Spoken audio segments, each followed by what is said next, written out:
अस्सलाम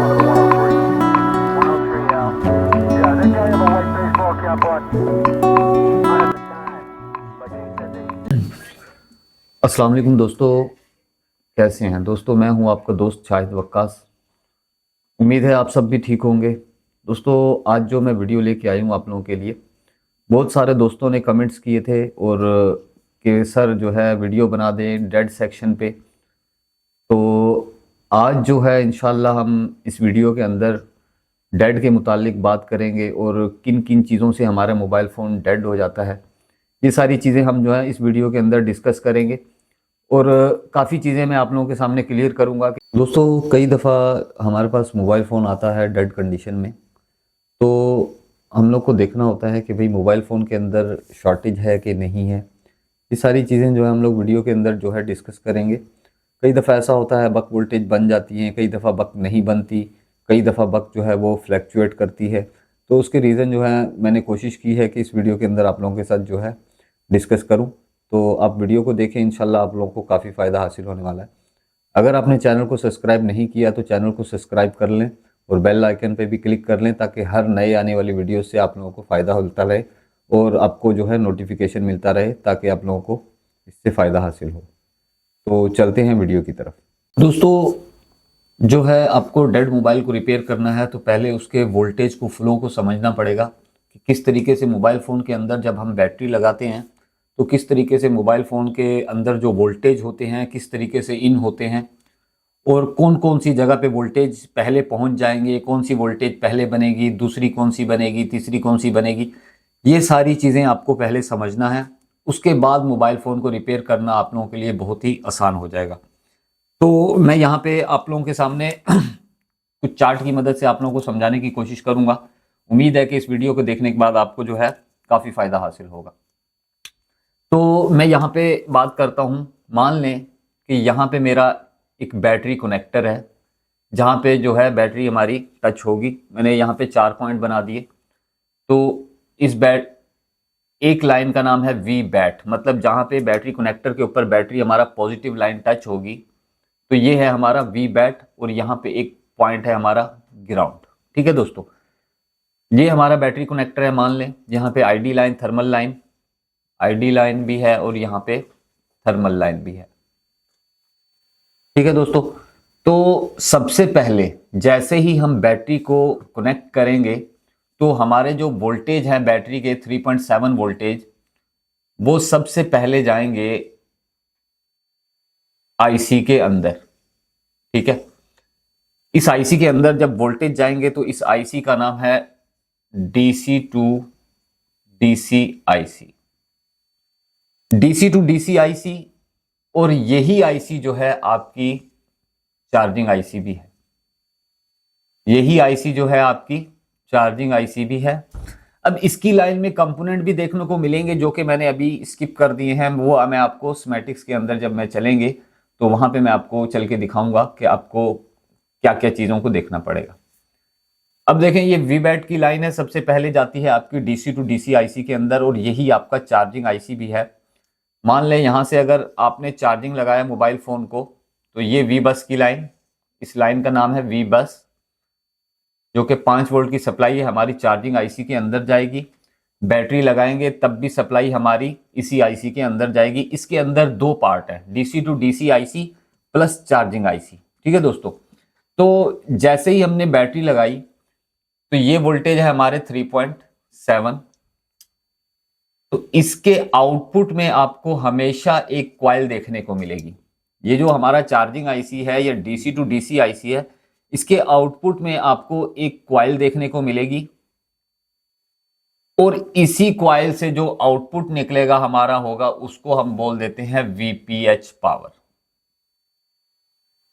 और ये होगा हमारा 3.7 से लेके 4.2 वोल्टेज तक। ठीक है दोस्तों, चाहे एमटीके का फोन देखो चाहे क्वालकॉम का फोन हो, उसी के अंदर वी बैट की सप्लाई सबसे पहले चार्जिंग आईसी के अंदर आएगी और उससे आउट जब होगी तो एक बक कॉइल के जरिए पूरे मोबाइल फोन के अंदर जो है वो डिस्ट्रीब्यूट हो जाएगी। मैं यहां पे लिख देता हूं, यहां पे कहां कहां पे जाएगी ये सप्लाई। ये सप्लाई जाएगी आपकी लाइट आईसी पे। जहां जहां पे 3.7 की जरूरत है वहां पे ये सप्लाई आपकी पहुंच जाएगी। यहां पे मैं लाइट आईसी पे, यहां पे आपकी ग्राफिक्स आईसी पे, लाइट आईसी, ग्राफिक्स आईसी, मान लें 2G PA या 4G का PA, 2G PA और 4G PA। अच्छा, light graphics 2G PA, 4G PA, APT IC, अगर कोई बड़ा मॉडल है तो NFC आईसी, उसके अलावा कुछ एलडीओ पे भी जा सकती है, कुछ कैपेसिटर होंगे, कैपेसिटर। उसके बाद ये सप्लाई आपकी जाती है सेंसर में भी जा सकती है। जहां जहां पे 3.7 की जरूरत होगी वहां पे ये सप्लाई आपकी जो है 3.7 की बैटरी लगाते ही पहुंच जाएगी। ठीक है दोस्तों, और भी कुछ चीजें हो सकती हैं जो हो सकता है स्किप हो गई हो, मैंने अब जल्दी में आप लोगों को ये चीजें डिस्कस कर दी। मतलब ये सप्लाई आपकी 3.7 वोल्टेज जो है ये आपके मदरबोर्ड में पहुंच जाएंगे जैसे ही आपने बैटरी को कनेक्ट किया। और यही वोल्टेज जो 3.7 जो VPH है उसी वक्त आपके पावर आईसी के अंदर भी पहुंच जाएगा। ये आपका मान लें कोई भी पावर आईसी है, ये आपका कोई भी पावर आईसी हो सकता है। ठीक है दोस्तों, हर फोन के अंदर इसी तरीके से आपका जो है VPH जो है पूरे फोन के अंदर डिस्ट्रीब्यूट होता है। अगर MTK का फोन होगा तो ये जो VBAT की सप्लाई है हो सकता है आपका 2G PA और 4G PA को डायरेक्ट चली जाए, लेकिन अगर क्वालकॉम का फोन होगा तो ये सप्लाई आपकी VBAT की सप्लाई जो है हमेशा DC टू DC आईसी में जाएगी और उसके बाद वहां से बक कॉइल से होकर पूरे फोन के अंदर डिस्ट्रीब्यूट हो जाएगी और उसी वक्त ये आपके पावर आईसी के अंदर भी पहुंच जाएगी। अब देखें, अगर ये स्ट्रक्चर है आपका प्राइमरी सप्लाई का, इस सप्लाई को हम लोग बोलते हैं प्राइमरी सप्लाई। इस स्ट्रक्चर को हम लोग बोलते हैं प्राइमरी सप्लाई। अब मान लें एक फोन आपके पास आया और वो डेड कंडीशन में है, तो सबसे पहले आपको चेक करना है कि आपके मोबाइल फोन के अंदर, मान लें आपके पास एक डेड फोन आया और आपने उसको लगाया डीसी सप्लाई पर। डीसी सप्लाई पर जैसे ही लगाया और अगर मोबाइल फोन ने ऑटो एम्पेयर ले लिया, मतलब कुछ ना कुछ एम्पेयर जो है कंज्यूम कर लिए खुद से, तो इसका मतलब ये है कि आपके मोबाइल फोन के अंदर जो इतना स्ट्रक्चर है इसके अंदर क्या है, शॉर्टेज है। इसके अंदर आपके मोबाइल फोन के अंदर शॉर्टेज है। वो VBAT लाइन में भी हो सकती है और वो VPH लाइन में भी शॉर्टेज हो सकती है। अब ये आपको देखना है कि आपके मोबाइल फोन के अंदर अगर मोबाइल फोन ऑटो एम्पेयर ले रहा है तो इतना स्ट्रक्चर जो है आपका जिम्मेदार है। आपको ना ही eMMC पे काम करना है, ना ही आपको CPU पे काम करना है, आपको किसी जगह पे काम नहीं करना। आपको इतने सेक्शन को देखना है। हो सकता है आपका पावर आईसी फॉल्टी हो सकता है आपका ग्राफिक्स आईसी फॉल्टी हो। ये आपको देखना है कि आपके मोबाइल फोन के अंदर शॉर्टेज जो है वो कहां से है। इस शॉर्टेज को तो आप इजीली जो है रिकवर कर लेते होंगे, क्यों फोन शॉर्ट होता है तो डीसी सप्लाई पे हम लगाते हैं तो ऑटो एम्पेयर से हमें अंदाजा हो जाता है कि मोबाइल फोन जो है वो शॉर्ट है। लेकिन कुछ दोस्त जो हमारे फ्रेशर दोस्त हैं उनको अंदाजा नहीं होता, वो जो है हर चीज के ऊपर काम कर देते हैं, तो जो बनने वाला होता है वो भी नहीं बनता। तो इसीलिए मैंने सोचा चले जो हमारे फ्रेशर दोस्त हैं उनके लिए मैं वीडियो बना देता हूँ। तो अभी मैं आप लोगों को स्कीमेटिक्स पे चल के दिखाता हूँ या बिट मैप की मदद से हेल्प से मैं दिखाता हूँ आपको कि कितने सेक्शन के अंदर आपका जो है VPH पावर पूरे मोबाइल फोन के अंदर डिस्ट्रीब्यूट होता है। चाहे वो कोई भी फोन हो, MTK का फोन हो चाहे वो क्वालकॉम का फोन हो, इनकी लाइन में आपको काफी सारे कैपेसिटर या कंपोनेंट्स देखने को मिलेंगे, वो आपको खुद देखना है, क्योंकि बेसिक के अंदर आप लोगों को कंपोनेंट्स के बारे में तो मालूमात होगी ही। ठीक है दोस्तों, तो ये सारी चीजें हैं। इसके अलावा मैं चल के दिखाता हूँ आप लोगों को अभी बिट मैप पे, उसके बाद फिर हम लोग आते हैं अपने सर्किट की तरफ। तो यहाँ पे मैंने एक क्वालकॉम का फोन आपके सामने लिया है। देखिए क्वालकॉम का Y20 एक मॉडल है जिसके अंदर देखें, जब मैंने ये आपका नेगेटिव पॉइंट है और यहाँ पे आपका पॉजिटिव पॉइंट है, तो यहाँ पे जब मैंने क्लिक किया तो ये सप्लाई आपकी चार्जिंग आईसी में भी गई है और उसके हट के यहाँ पे आपका जो कुछ कैपेसिटर है यहाँ पे भी ये सप्लाई गई है। और उसके बाद ये आपका चार्जिंग आईसी लगा हुआ है, यहाँ पे देखते हैं, मैं आपको दिखाता हूँ। यहाँ पे देखिए ये आपका PMI आईसी, ठीक है, ये PMI आईसी चार्जिंग आईसी कहलाता है। और इसके आउटपुट में ये कॉइल लगी हुई है जो कि यहीं से आपका VPH जो है वो आउट होगा। तो यहाँ पे आपको बिटमैप के जरिए दिखाता हूँ। ये सप्लाई पहले इसके अंदर गई और उसके बाद देखें ये जो कॉइल है इसका एक सिरा इसके अंदर है, और यहाँ से जब मैंने दूसरे सिरे पे क्लिक किया तो देखें ये पूरे फ़ोन के अंदर आपका डिस्ट्रीब्यूट हो गया। ठीक है दोस्तों, यहाँ पे देखें कि आपका कौन कौन से सेक्शन में गया, मैं थोड़ा जूम करके दिखा देता हूँ आपको। यहाँ पे आपका चार्जिंग आईसी के अंदर आउटपुट वापस गया है, यहाँ पे आपका लाइट आईसी लगा हुआ है, यहाँ पे गया है, यहाँ पे आपकी पावर आईसी है, पावर आईसी के अंदर गया है। उसके बाद जो है यहाँ पे LDOs लगे हुए हैं यहाँ पे, ठीक है दोस्तों, LDO पे भी गए हैं। और उसके बाद यहाँ पे सप्लाई को देखते हैं, यहाँ पे भी एक LDO लगा हुआ है, इस पे भी गया है ये सप्लाई। उसके बाद देखें यहाँ पे आपको दिखाता हूँ, और मैं यहाँ पे यहाँ आपका जो है साउंड आईसी लगा हुआ है उसके अंदर गया है। यहाँ पे आपका जो है ऑडियो कोडेक आईसी लगा हुआ है। ये सारी सप्लाई देखें, जहां जहां 3.7 की ज़रूरत थी आपका सप्लाई पहले जो है 3.7 पूरे मोबाइल फ़ोन में डिस्ट्रीब्यूट हो गया चार्जिंग आईसी की, जो आपका DC टू DC आईसी है उसके अंदर से। ठीक है दोस्तों, कोई भी ऐसी सप्लाई नहीं है जो कि आपकी CPU के अंदर या फिर आपकी जो स्टोरेज आईसी है उसके अंदर कोई भी लाइन ऐसी नहीं है जो कि इसके अंदर गई।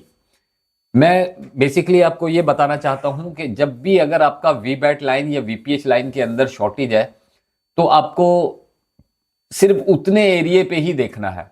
ठीक है दोस्तों, तो यहाँ पे देखें अभी ये पहली प्राइमरी सप्लाई की बात हो रही, तो ये आपकी सारी प्राइमरी सप्लाई है। देखें ये आपकी पावर आईसी के अंदर कितनी सारी बॉल पे गई हुई है। ठीक है दोस्तों, तो ये आपकी है प्राइमरी सप्लाई। अगर आपकी VBAT लाइन में या फिर VPH लाइन में शॉर्टेज होगी तो आपका mobile phone auto ampere consume करेगा। भाई ये आपको देखना है कि आपके मोबाइल फ़ोन के अंदर कौन सी जगह से जो है वो शॉर्टेज है। ये इतना एरिया जो कि मैंने अभी यहाँ पे बना दिया, तो मैं दोबारा आपको चार्ट की तरफ लेके चलता हूँ। उसके बाद हम लोग बनाएंगे इसकी सेकेंडरी सप्लाई, और सेकेंडरी सप्लाई कैसे बनती है, कैसे अगर उसके अंदर फॉल्ट होगा तो आपको कैसे पता लगेगा।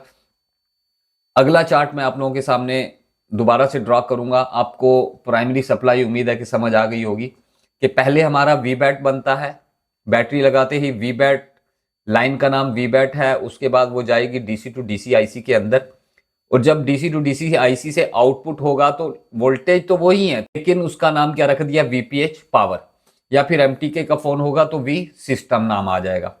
ठीक है दोस्तों, चलते हैं दोबारा चार्ट की तरफ और हम लोग बनाते हैं अब अपनी सेकेंडरी सप्लाई। ठीक है दोस्तों, ये आपका चार्ट है प्राइमरी सप्लाई का, ये VBAT लाइन, ये आपका VPH लाइन।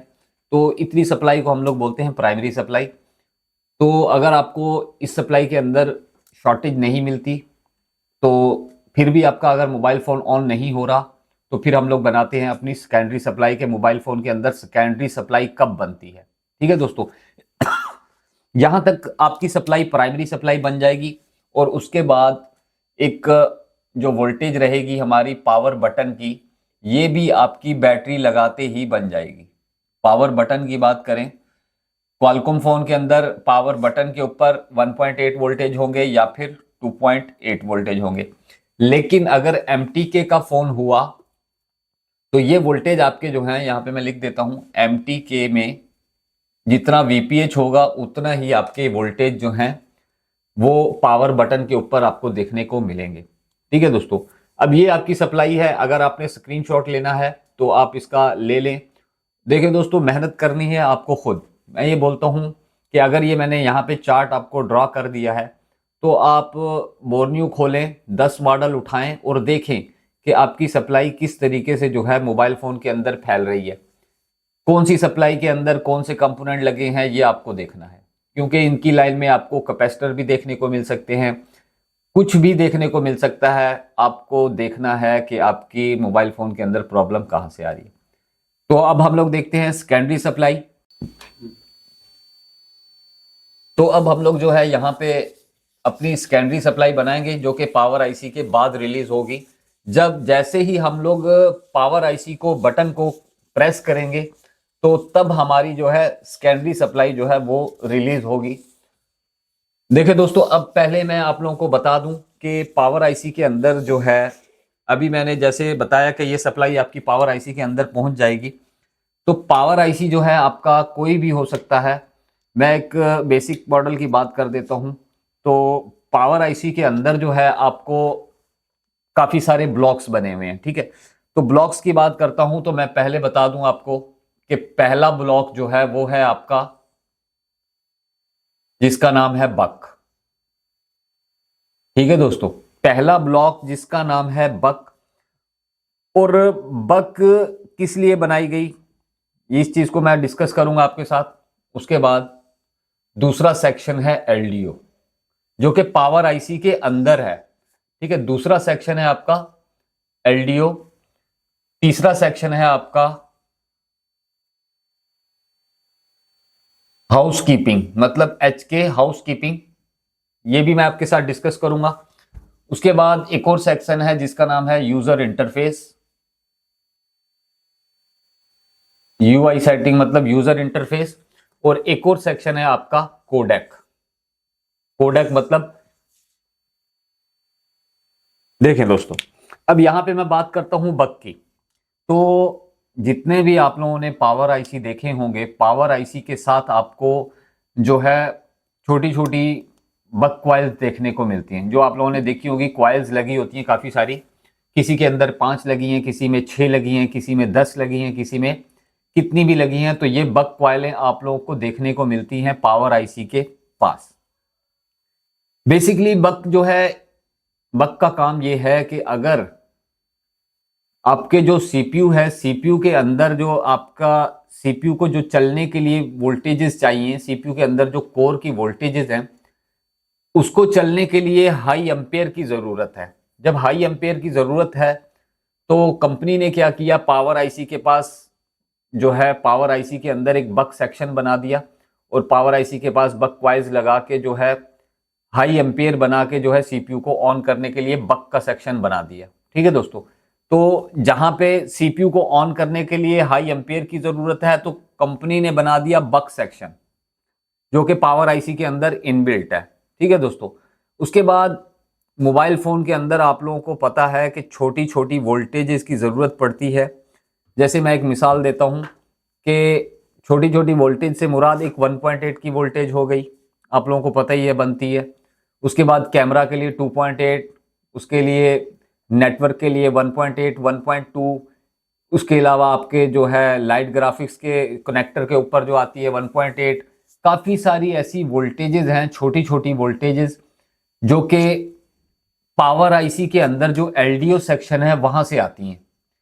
पावर आईसी के अंदर ये एक इनबिल्ट ही है। वो जैसे ही आपने पावर बटन को दबाया, बक बनी, बक बनने के बाद आपका एलडीओ सेक्शन भी ऑन हो जाएगा। देखिए, जहां पे एम्पेयर की जरूरत थी बक ने संभाल लिया, जहां पे छोटी छोटी वोल्टेजेस की जरूरत थी उसको संभाल लिया एलडीओ ने।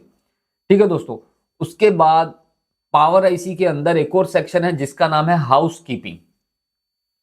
हाउस कीपिंग के अंदर जो है आपका, जैसे कि पावर की वोल्टेज पावर आईसी इसके अंदर आपको मिलेगी, जो हाउस कीपिंग का सेक्शन है उसके अंदर मिलेगी। उसके अलावा आप लोगों को पता है कि मोबाइल फोन के अंदर एक क्रिस्टल लगा होता है। तो जो क्रिस्टल होता है बेसिकली, उसको जब वोल्टेज मिलती है तो वो आउटपुट में जो फ्रीक्वेंसी मिलेगी वापस आएगी पावर आईसी के अंदर। और पावर आईसी के अंदर से जो है हाउस कीपिंग सेक्शन से उसका डिस्ट्रीब्यूशन होगा।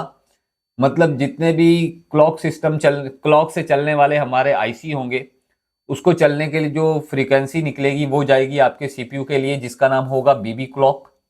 और नेटवर्क को चलने के लिए हमारे आरएफएफई क्लॉक, ये इसी सेक्शन से जो है डिस्ट्रीब्यूट होगी। उसके अलावा वाईफाई और ब्लूटूथ को चलने के लिए जो क्लॉक जाएगी वो भी इसी सेक्शन से निकल के जाएगी, जो कि जिसका नाम है हाउस कीपिंग।